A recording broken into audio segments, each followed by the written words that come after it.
the AlexShow.tv. Please read the important disclaimer on your screen. All of the content provided is for entertainment purposes only. It should not be taken as medical or legal advice. Please contact your doctor or lawyer if you require such advice. Thank you. The show starts right now. Hello, welcome to this new episode of the AlexShow.tv. And as you can see, we have my very good friend Tony from London again. Thank you, Tony, for being here for another chat. How are you, mate? Mate, yeah, not too bad. Sitting here, pondering life, seeing what's going How's on. weather in London? Cold? Or It's a bit cold tonight, but it was raining earlier, so yeah. But we get a mixture. any snow recently? I know London is not known for a lot of snow. We could do later on. That's London for you. So Well, I remember it's not compared to other cities. I don't know why. When I lived there, at least it was rainy, mist, what they call mist, snow with rain. That it doesn't really, but very rarely you see white London, right? Yeah, it's not often. It's not often, yes. It's good mixture.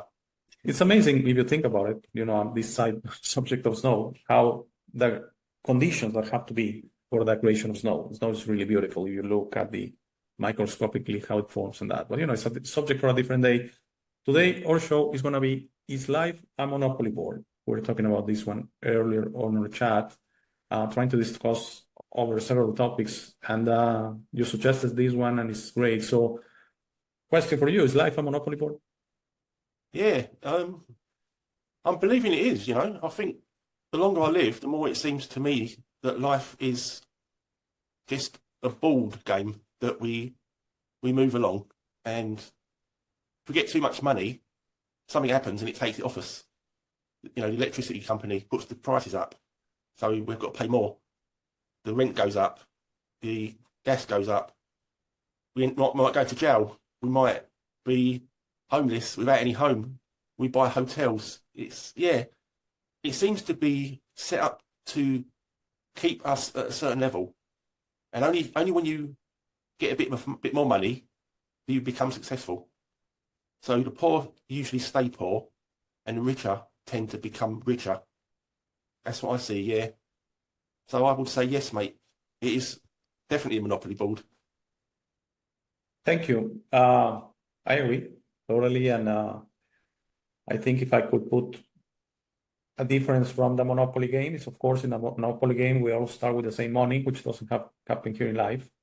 I've been listening to a few podcasts recently, and one very interesting one is someone that is saying that, you know, your possibilities in life do start where you start in life. So if you're, as I said many times, if you're Prince Harry, you have a pretty good chance to do something with your life. If you are born and there's a lot of scarcity, and there's some have to get to work early on, and, you know, not necessarily be able to, for example, go and get an education. I know, for example, in Italy, I shared many times, if my family hadn't immigrated from Italy, very good chance I wouldn't have gone to college, which is not necessarily a good or bad thing. I just think it opens a little possibilities for you. And I'll probably start working around 18, after what they call maturity, or which is high school, basically. So I do believe that's different from the game of Monopoly. We all start at least with a fair chance in a way. And but you're certainly right with the utilities and the fact that you build up. And I also, one thing very important that I think in life, luck, casuality. And then you throw there and you start falling in the right properties and you buy them. Maybe that's your decision, but you have the vision to start buying. The recommendation of the game of Monopoly, by the way, of the ones that play it well, is buy everything. You start and you fall, whatever you fall, buy. Okay, and then you can make trades or something like that.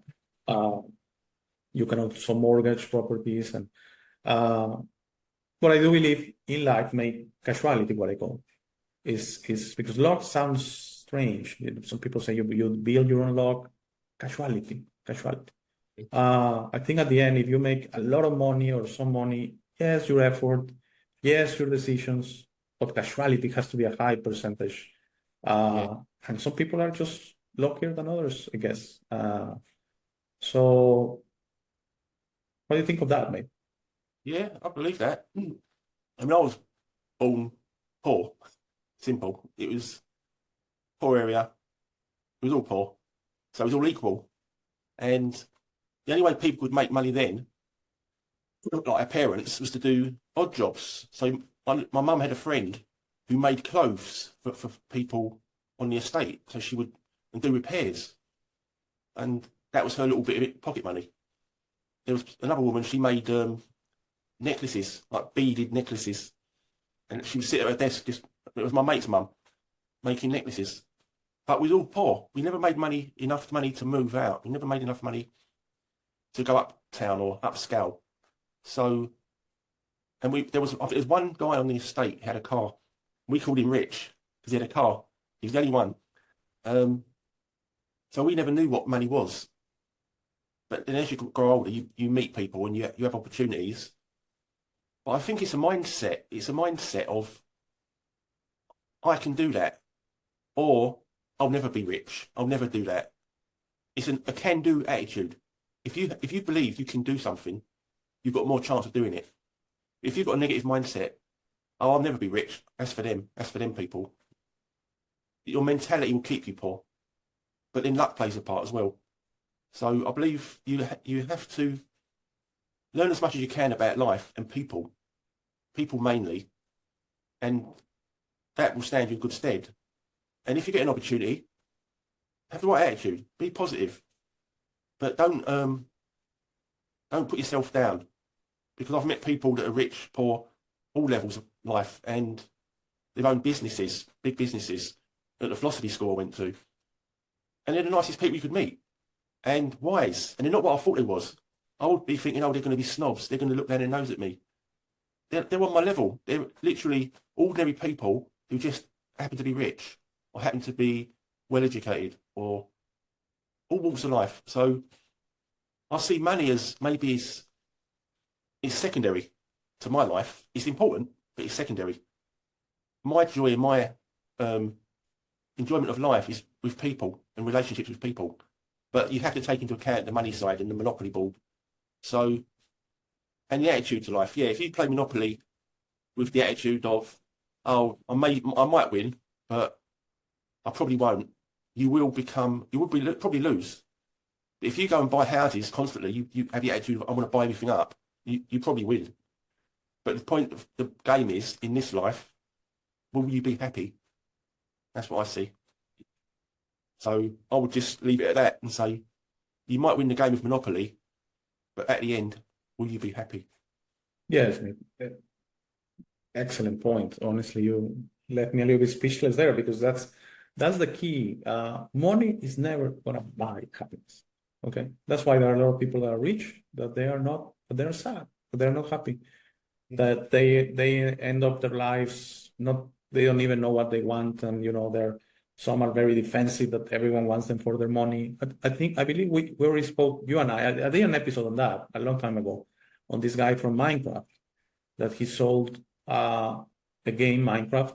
I believe the name is Stephen Parson. I'm sorry if I'm making a mistake. It was a long time ago. I don't have any notes here. But from Sweden, that he sold the game for $2,500 million, $2.5 billion.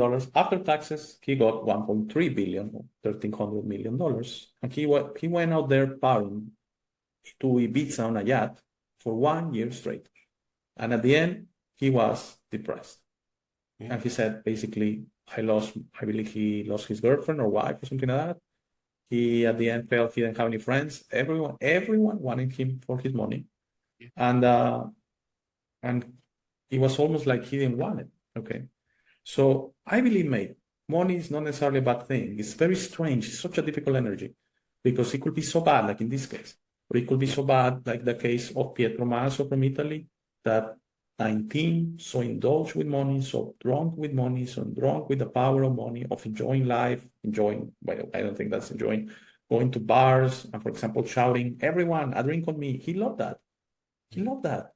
The power, the arrogance, the narcissism of, yeah, me and everyone, Pietro, because he's buying a drink for all the disco, whatever. Just imagine how much that costs. Yeah. So he killed his parents with the help of his friends. He thought he was going to inherit medium-sized. They were medium wealthy Italian family with some. They had land for agriculture. Okay, So he was intending to sell everything and just cash the money. And he said, I was probably going to live a few years with that and then broke. Okay. So that's the bad side of money. Okay. Or the bad side of money, if you're a millionaire, you're sad. Why? Money has to be an energy for good. So that's why I say I sound like a socialist, I know, but if you have a lot of money and you have the intentionality, help, change a life, change several lives. Imagine if you on your own can change 10 lives, okay? But you have to have a lot of money. Okay? Let's say you have millions of dollars. Change a life. Send someone to school, buy them a house, set up a business for them, something, change, truly change. Not give out, to the Red Cross and that money kind of, the energy gets dispersed, mate. Change, concentrate the energy and make money as energy and change life. Okay. But you have to do it through the intentionality. If you do it thinking something good is going to come to you, if you do it because you're upset, if you do it because you feel forced to, don't do it. Don't do it. Keep all your money. Okay. Keep all your money. So I do believe also things that happen in life is compared to the monopoly board is I was telling you that I feel the system is the bank. Okay. So different rules apply for them. And the bank never runs out of money. The bank makes more money than it needs to, but you live through scarcity. They live in abundance and you live in scarcity. So you're probably running out of money and you have to pay rent in Park Place. Remember, we're talking about the properties right behind the go that are the most expensive ones. Is the end for you. Okay. Yeah. The bank never stops. Okay. Yeah. So I do believe in a way, this is how this reality operates, that money is the key to all the scarcity. It's the key that opens the door to all the scarcity. That may sound like it's something good, something we should look for. Or maybe we should look, is the game fair? Is the game the proper game? Is the game that we want to play? Okay. Because how about if there was true abundance? And I must insist, for true abundance, money has to go. Yeah. Yeah, good points. I mean, I look at it as also on the Monopoly board in England, we've got the poorest place on the board is actually over just up the road. It's not far from me, and it's called Old Kent Road. Oh, and yeah, I never played the UK one. Yes, you have your own streets and places. That's really right. And what is the most expensive one, for example? The most expensive is Park Lane and Mayfair. Oh, yeah, very expensive. Yeah. So I would see it as if you're happy in Old Kent Road in a little house with broken windows and a leaky roof, but you've got a nice wallpaper and a nice picture and a plant, and you can live with that. I'd say you're rich. And if you're rich on Park Lane or Mayfair with all the money, but all you're doing is looking for more, oh, this isn't good enough. I want a bigger house. I want a bigger mansion. People in Old Kent Road will look at you and go, but you're rich. Why are you not happy yet? And it's a habit. People on a hamster wheel, they're in a habit of chasing. And once they get something, they think, oh, that made me happy. And it's not the object, it's relaxation of you've got it so you can relax. The happiness comes out from within. But they don't get this. They don't know this. So they keep chasing the next object. When it wears off, they chase. So I believe it's how much you appreciate what you have, whether you're in a little ramshackle house or a big palace. If you don't appreciate it, you will always be unhappy. So I think it's that what it is, mate. It's appreciation of what you have. It's being rich. That's what I say. I agree completely with you, mate. That's why they say always live. I mean, the saying is appreciate what you have. I mean, live within what you have.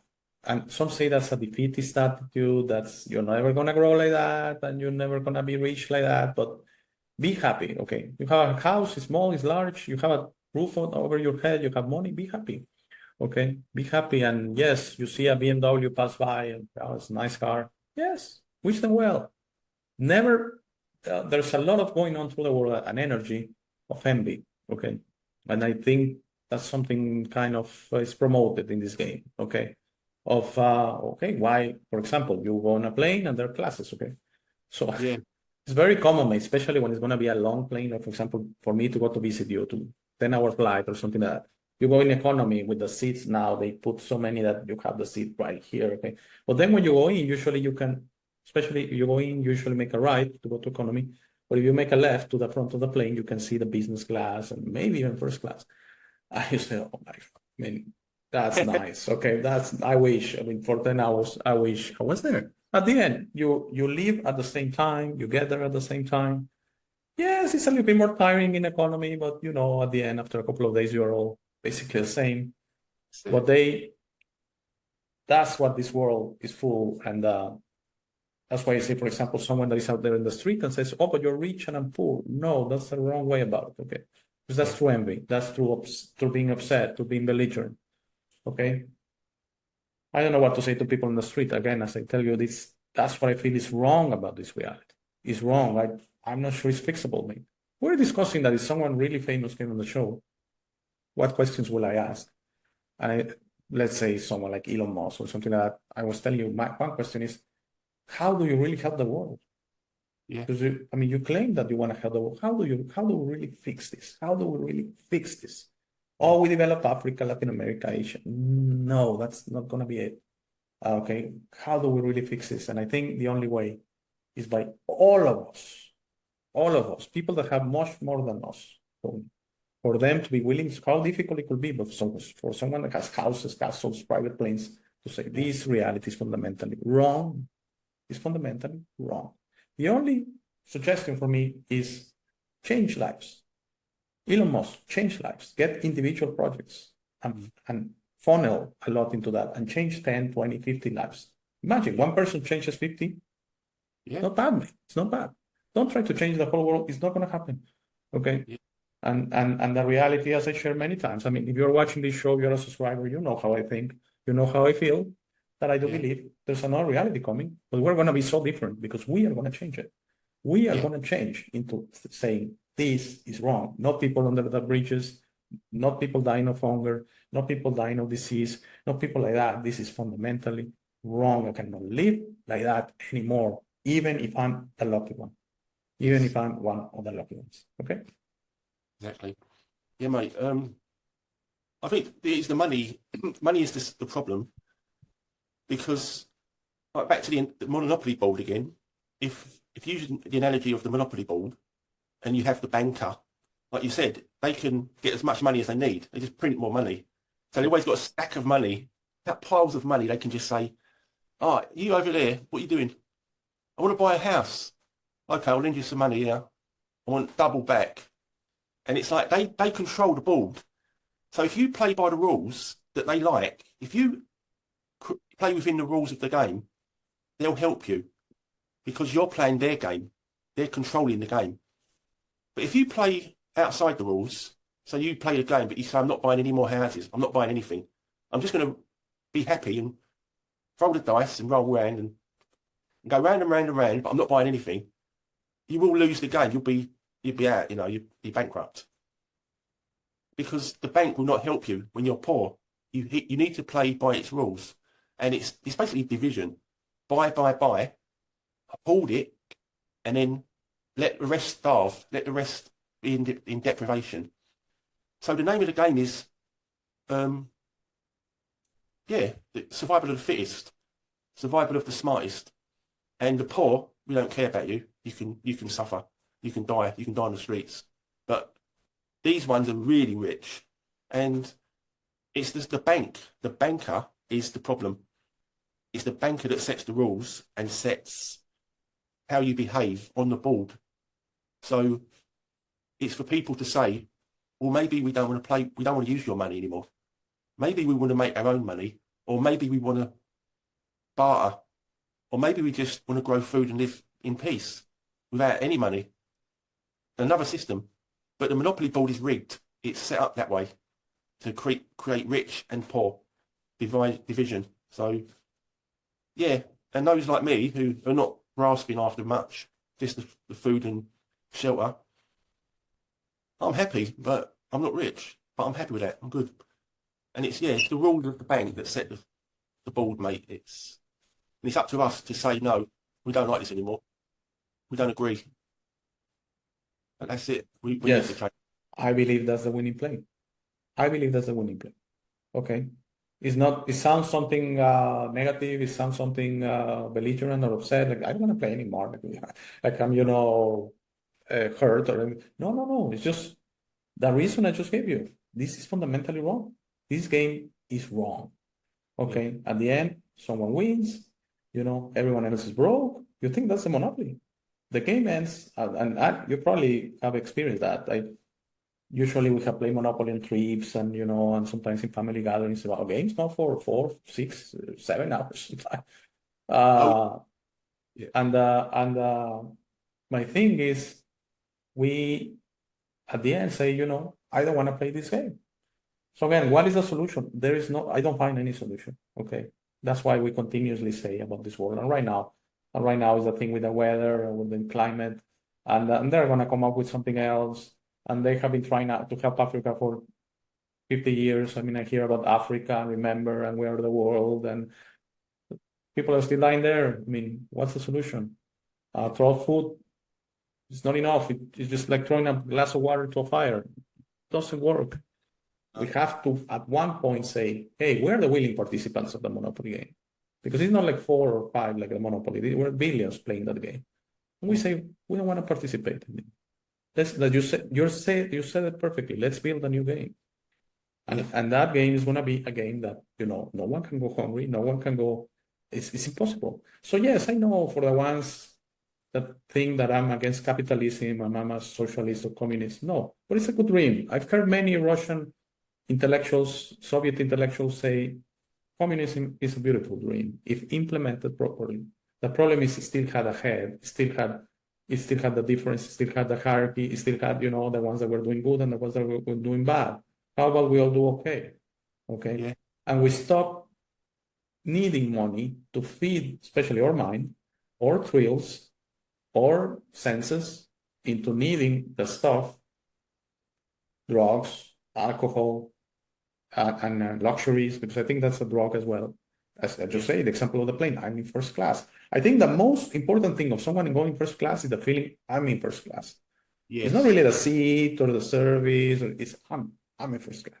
Yes. Okay? I'm one of the guys who made it. There are poor bastards out there in the economy, with the seat, the front seat here in the face, and I share with you, I have circulation problems. I had 10 years ago, I had a deep vein thrombosis. So when I go on a long flight, especially over 2 hours, I need to move around.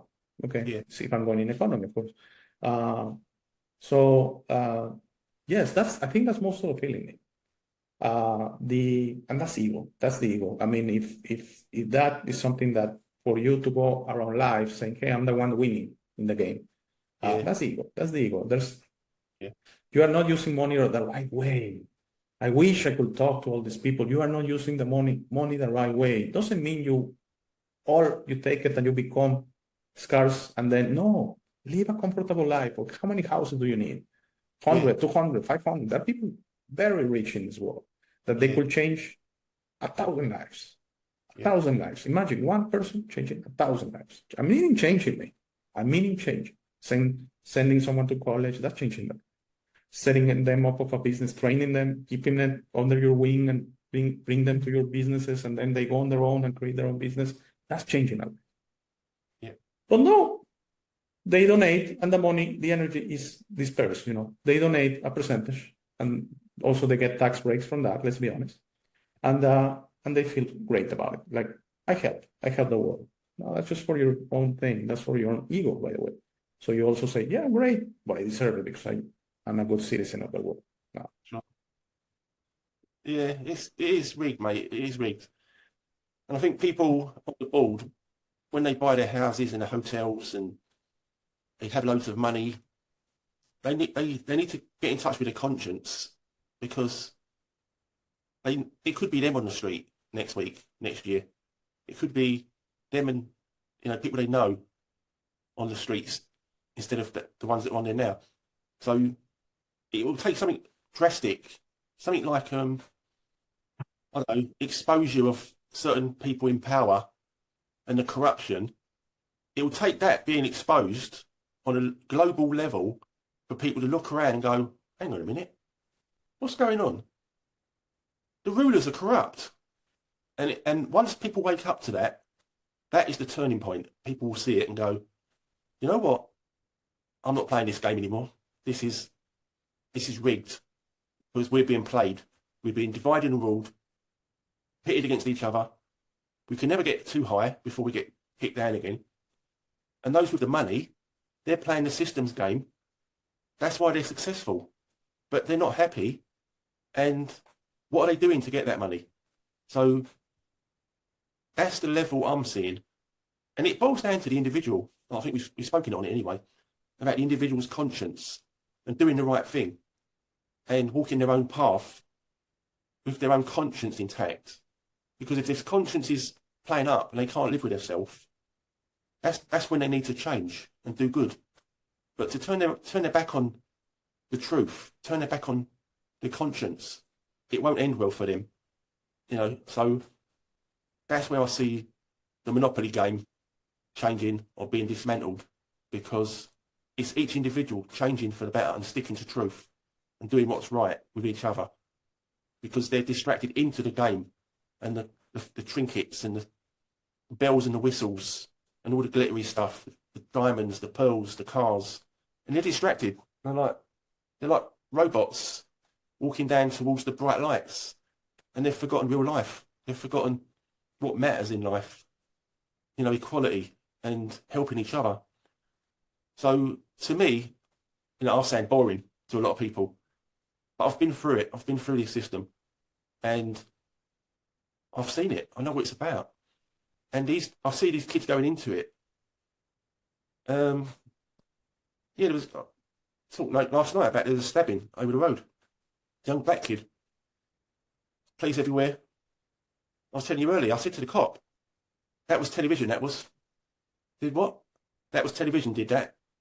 Yeah, thank you. Okay. You didn't get it. It's the programming that the TV is putting in our heads, which is causing all this division. People need to stop being distracted, because that's the problem. You know, they need to wake up. And then the game finishes. The game's over. That's what I see, mate. Yeah, mate. By the way, I'm gonna start by saying I don't think you sound boring. You sound wise. You sound sage. You make a lot of sense. Thank you. And yes, what you said about the stabbing, unfortunate situation.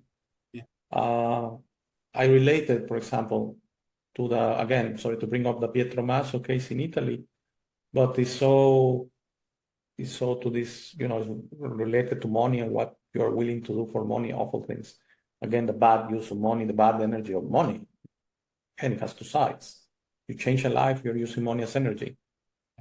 You destroy a life, you're using money as something awful. Yeah. And in that case, Pietro, when he was interviewed, he had very strange behaviors, like, for example, lighting up cigarettes with bills, Italian lira bills, 50,000 lira bills, which is at the time was like $30, something like that. Imagine a 20-pound bill used to light up. He will do that and everyone will be applauding and that. He saw that through the show Miami Vice on TV. And Don Johnson, an actor, will do that, of lighting out a cigarette or a cigar with bills. I also think $20 bills, by the way. So he got that from there. I'm not saying that's the reason he killed his parents. No, but it was this whole reverence to money. Okay, again, a game is that. You go in, it's all about the money. The Monopoly game is all about the money. You run out of money, you're out of the game, actually. Yeah. Okay, you run out of money, you run out of properties because you can mortgage them, or you know, you do trades. Okay, you need one color, so I'm gonna give you your color, give me something, give me two or something. So you try to survive as much as you can, but at the end you run out of everything, you're out of the game. Same in life, and that there was one phrase that has stuck with me from movie War Games. I was 10 years old when I watched it. And it was a computer that, you know, almost created a nuclear war in the movie. And at the end, he's talking to the creator of the software or something like that. And he says, what I learned through this experience is the best move is not to play at all. Yeah. In a nuclear war or a war. Yeah. And I think, in a nutshell, mate, Is reality or is this world a monopoly board? Yes, but there is no answer through scarcity. The answer is through abundance. Like everything is through air, like air, sorry, not Yeah. through air, like air. Okay. You need something, you have it. That's impossible in this reality.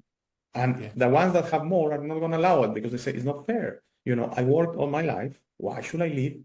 Why should I go in economic class with you? Okay. No, it's not fair. We have to break that concept. Yeah. It's not about fairness. It's just, you know, suffering is not something intended. It's Yeah. something that happens because we allow it, because we play the game. Okay. If we stop playing the game, the suffering is going to stop. Yeah. I know it's what I'm saying is it's cryptic. I'm not going to explain myself, but you have to understand what I'm trying to say in a way that the answer is this reality is fundamentally wrong. We have to create a new one. I get what you're saying. We have to create a new one. It's not going to be so they have a concept made in finances. They have it on the 2008 crisis. Helicopter money. Have you heard of the concept? No. It's intending actually of throwing cash through helicopters in a way. It's not necessary because they just put money in your bank account, which has happened already. Yeah. During the pandemic, several countries, I don't know if it was the UK, but I know in the US, you will get, I think it was $2,000 in your bank account. Sure. Yeah. That's helicopter money. They can do that with every citizen in the world. That's not going to change anything at all. Okay. Because it's the same thing as giving everyone in the monopoly board a $500 bill. It's not going to change anything. Maybe it's just going to extend the game, but it's not going to change that it's a scarcity game that at the end, a few win and many lose. Exactly. That's what is fundamentally wrong. Yes. Yeah, it's totally hit the nail on the head there. It's perfect analogy. It is. I see this world as a nursery. I mean, I believe in we're spirit. We are source. We're from source. We are connected to source. And when this body falls away, my spirit will remain as part of source. So, and it's source which dictates whether I go to a better place or to a worse place based on my karma. So I think if we do well in this life, if we live by a conscience and by truth, we looked after in the next life. It won't be here, because this isn't the place.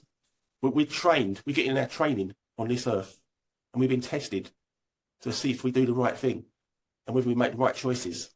So being the oddball, being the weirdo, the odd one out, the crazy one who does everything against the grain, does everything against opposite to what everyone else does, and goes the hard route, walks the lonely route, that suffering, that trauma is rewarded in the next life.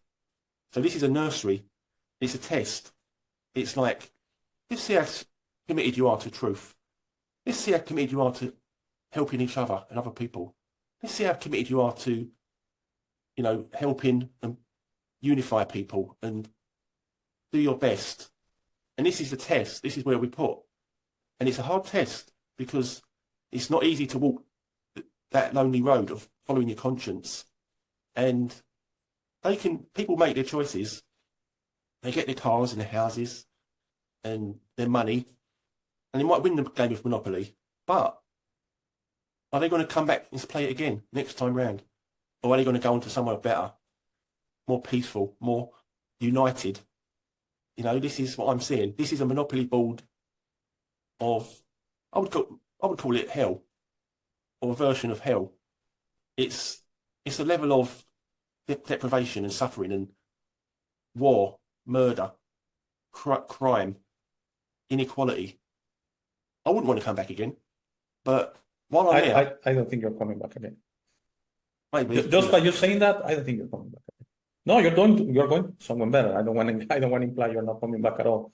It's the source's decision, but thank you. But yeah, I see it as a nursery, and we're just starting out. We're just trying to find our feet and work it all out and go in the right direction. And some get confused, follow the system's route. Some get lost, and some say, you know what, I don't know, but I don't feel to go that way. I feel to go that way, and I believe, the lucky ones. They're the lucky ones, And they're normally the ones underneath the bridges. They're normally the ones on drugs or addicted, or middle class, or even rich. It doesn't matter. But if they've got that conscience and they're sticking to it, this Monopoly board will be a distant memory, because they will move on because of the source's decision. So, yeah, that's my little summary of it, mate. If this is a nursery, that's the Monopoly board we're on. Yeah. Yes, and before recording, we're discussing that, about the Eagles band song, very well known. I think most listening have heard it, Hotel California. That it has many. We have to go at the lyrics because it has many things, but the ones that stuck to me as I was kind of looking at that recently was, this will be heaven or this will be hell. Yeah. That sounds like the world. Because you mentioned hell, yes. But maybe to Elon Musk is not very hellish. Or maybe, I don't know, to a politician, or maybe that's, to the leaders out there, so, or someone well off. It sounds quite nice, actually. And the other one was, you could check out anytime, but you can never leave. That one I think is changing. It used to be like that. And what I believe very strong, again, this is science fiction because I cannot prove it. There's, it's just my punch, my intuition, my implanted kind of wisdom. That what used to happen is check out dying, by the way. And as you were going somewhere else, that the Monopoly board was not there, you were pushed to playing another game, an extra one. Hey, come back another time. Oh, I'm not really into it. I don't understand it. I don't think this is correct. Oh, come back. And they some way trick you to coming back. And it's amazing because I do believe most of us have come back hundreds of times. So I want to share this very up there. I hope no one stops the recording with the video because of this. But a few years ago, I discovered I actually left. I checked out and left. You can never leave. Yes, I did leave because it's your decision, by the way. I did leave one time. But then I was in this expression, and right now, I decided to come back for a second time to Earth, which is apparently not very common, by the way. And I invited other beings with me. Hey, let's go back to Earth. It's an important time. Let's go back to Earth. And they're very upset with me. It's like the Monopoly game. Hey, let's play Monopoly. Sounds like, a good game. Let's go back and play it. And they are very confused right now. And I think that people right now, and I don't want to say who, because I shared with you this before recording, that there are a lot of people right now that they are checking out of this reality, not in the dying way, but in the not participating. They don't look at where we spoke that TV is dying, mate. Mainstream TV is dying, literally. They're desperate, by the way. It's dying, mate. No one really cares about what I have to say anymore. Sorry I laugh, but it's dying, mate. At time. Yes, I know. And I know. Have you sold your TV, by the way, or is it still on the market? Okay, still on the market. If anyone is interested on a TV in London, hey, at thealexshow.tv, and I will point you to Tony for a great 40-inch. Is it 40-inch? Tony Bravia. Sounds good. It sounds 150 pounds, right? 150 pounds. Got it down to 99 now. 99. That's a bargain, Mike. Come on, that's a bargain. I wish I was there. I would buy it from you. So there are a lot of people right now, mate, that are checking out of this. It's like they're bombarding us. Like, remember when you used to go to discotheques or something like that, and the lights, and the music will be with the lights. Boom, boom, boom, boom, boom. It's like that. And we are taking the bombardment. And yes, unfortunately, some things like the stabbing happens. But I truly believe in the positivity that humanity is saying, no more. And we say already I don't want to say it because I don't want to get the episode in trouble with the platform, okay? But they say, oh, this is coming, and people are like, they're not reacting anymore. And that's a sign, that's a beautiful sign of checking out, of saying, no. You know what I'm trying to say? Yeah, I know you know what I'm trying to say. We're not buying it anymore. We're not buying it anymore. No. We're not willing participants anymore. We're like, okay, I'm participating, but I'm not willing. I mean, I don't buy what you're selling anymore. exactly. Yeah, the Buddhists say, be in the world but not of it, which is pretty much what you're saying. You know, I'm in the world, but I'm not of it. I'm not of Exactly. your, I'm not of your values. I'm not of your actions or your belief. I'm not of it. I'm here, but I'm not of it. So Exactly. yeah, That's happening very much. That's happening a lot right now. And it's, as I share, some of these things are conscious and some of these things are unconscious. Okay.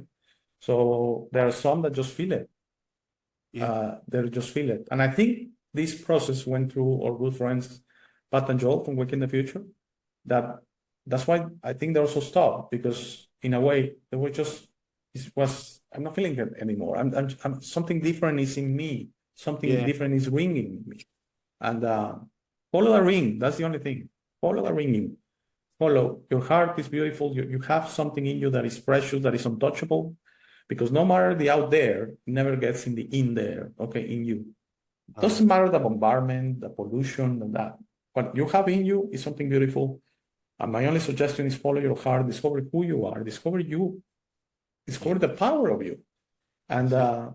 and you're gonna be fine, as you say. As you are fine. You're an example of existing but not participating, or like you just said, the Buddhist.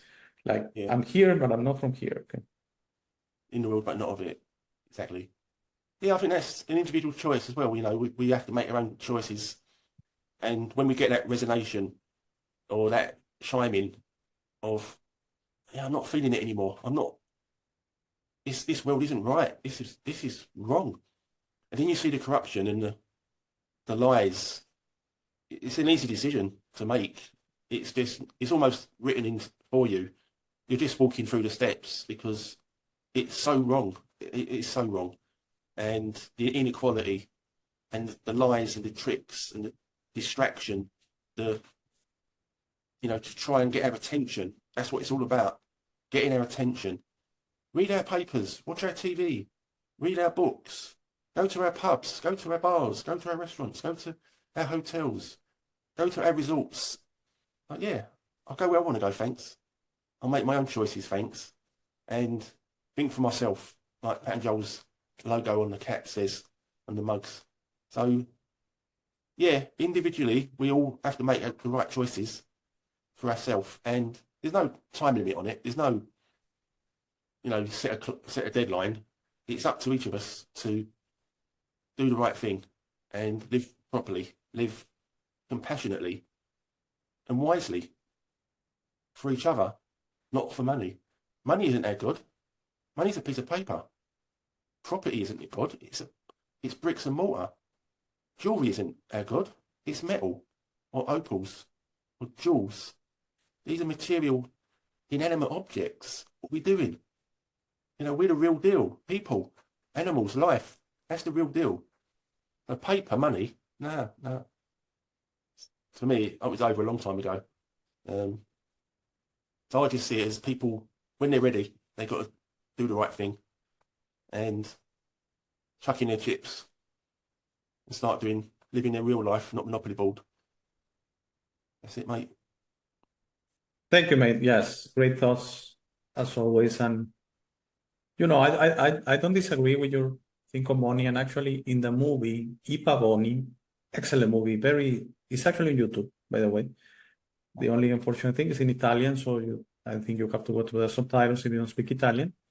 But the father, at the middle of the movie, has a moment with the son when the son steals a necklace from the mother and sells it he's going through that moment of spending money like a bonfire. So he has to steal that and sell it, a nice necklace, probably expensive. So the father discovers that, goes look for the son, takes it. The father had fishing boats. Okay, that was his business. In the movie, in the real life, he had agricultural land. So they change it, I think, out of respect or something there. But on the movie, he has fishing boats. He takes it to the fishing boat and says, "You know what? I didn't study. I studied through the sea. I mean, I was out there fishing with his father. It was the business of his father. But he expanded it so much. He said, I got credit and, because again, but it's not the point. And he gets out a few bills, and he said, money is only paper, dirty paper. If you don't Yes. put a purpose to money, money has no purpose. And it's a beautiful moment in a book. That's a very beautiful movie because that's beautiful, excellent acting of not very well-known actors, Italian actors, but excellent acting because he shares that money is a piece of paper. It's just, if you don't put a purpose to money, money is just there. Yeah. Very wise. Good point. Yeah, it's just paper. So it distracts us from each other and the bonds, forming bonds with each other and connecting with each other. It's like burning the bonds. It's destroying connection. And yeah, Monopoly is a good analogy of this life. And I'm tired of playing it. I'm tired of the game, you know, and I think most people are waking up to. And yeah, Monopoly, put it back in the cupboard. We're done with it.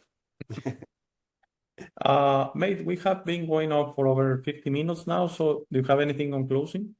No, nothing really, but to say it's the individual's choice to do the right thing and earn their ticket out of this nursery, you know, earn their ticket out of this nursery into a more divine, beautiful, happy existence. Because this is the test. This earth is the test. This Monopoly board is the test. That's what I would leave it at. I agree, mate. Maybe. No, I think we'll have a perfect resonation on that. I see it as a test to our morality. Yes. I see it as a test that you come here and you go through so much that at the end, if you come with your morality, you have passed the test. Yeah. It is not if you were rich, poor, successful or not, and you did some stuff, but your morality, your intentionality, I share with you a very sad situation that a person a few years ago, it was 15 years ago or something like that, stole 1 kilo, 2 pounds of meat and got 7 years in jail. But when he was not a thief, he was caught immediately. But he lost his job as a baggage collector, I think it was, and then he couldn't get another job, and that until his family hadn't eat for a few days. So he got desperate and stole 2 pounds of meat and got 7 years in jail. That has to be low intentionality. The universe knows your desperation. The universe knows what you feel. The universe knows what you do to things. If you steal because you want to get high, if you steal because you feel you are entitled to it and you're poor and others are rich. For example, I was listening to a podcast on someone that steals baggage or steals from baggage in airports. Oh, because I don't earn enough. That's not a justification. That's not a justification, okay? But when your family hasn't eaten, when you see the desperation of your child, when you see the desperation of your wife, and you go and you're not even a thief and you steal 2 pounds of meat and you get 7 years in jail, when kidnappers, drug dealers get less time or are out on some technicality with less time, don't worry about it. The universe knows. The universe knows. And knows your intentionality. So actions are one thing, but your intentionality is way beyond the actions, okay? Yeah. Yes, he's a thief. Yes, with good intentionality. Exactly. That's a great point. Attention is key. Yeah, thanks for the chat, mate. Good one. No, thank you, mate. Thank you. It was a great chat. Great chat as always. And I think there are several chats coming up where we're looking at this, It's great. So I hope everyone is enjoying the chats. Please, hey@thealexshow.tv, give me your recommendations. And I hope it was enjoying to you. So thank you, Tony, as always. Thank you. And for everyone watching, please stay for the last 2 minutes of the show. That's when I share everything I want to share on this show. Thank you, Tony. Have a great day. See you, mate. Bye. Thanks. Thank you for making it to this part of the video. This is my favorite part. This is where I suggest to you that you discover yourself. You are not what you have been groomed to believe. You are this incredible being without limits that has eternal life, amazing strength, infinite wisdom, and a big, beautiful heart. All your limits are always self-imposed. Your best version in this reality is inside you. Your only mission on this life is to become a beacon of love and guidance. This version is ready to be discovered today. How do you discover yourself? The discovery process is a personal one. No one can do it for you. Dedicate 5 minutes a day to talk to yourself and the universe. Request to be connected and ask, who am I? Where do I come from? You will start getting signs, breadcrumbs, and signals. You will notice how your notions about those realities start disappearing. No more hierarchies, no more competition, no more complaining, no more depending on others. Discovering yourself equals to breaking your matrix. Your self-imposed limits will fall, and you will be ready to serve humanity and help break this spell and deception on us. But you must be patient to allow others to wake up at their time through their own free will. That will be really soon, you will see, and that will start a new world. As you work towards your best version, you will notice how all emotions don't serve you anymore. Hate, fear, rage, pride, loss, envy, violence, justice through violence, judgment of others, and other emotions will disappear from your mind and heart. You will understand those emotions serve only the evildoers and are not you. Please try to be understanding of others that don't think or feel like you. Everyone has a process. No one is right or wrong. We're all just different. Don't be concerned about being right, ever. Don't allow pride preventing you from touching things up with family and friends. It is very important you enjoy this life with your loved ones. Put in the work to patch things up and leave it to others to decide. Please relax and enjoy life. When everyone breaks their own matrix, humanity through our community consciousness will break the final spell. The new world will start and everything will gradually fall. Governments, hierarchies, and the medical and financial system will go from scarcity to abundance. Thank you very much for watching. Please share this episode. If you have any comments or suggestions, please use the comment section below. For private questions, conversations, and if you'd like to appear on the show, please email me at hey@thealexshow.tv. Thank you again. Please don't forget to visit our website www.thealexshow.tv. By giving me your time, you honor me. Have a very, very, very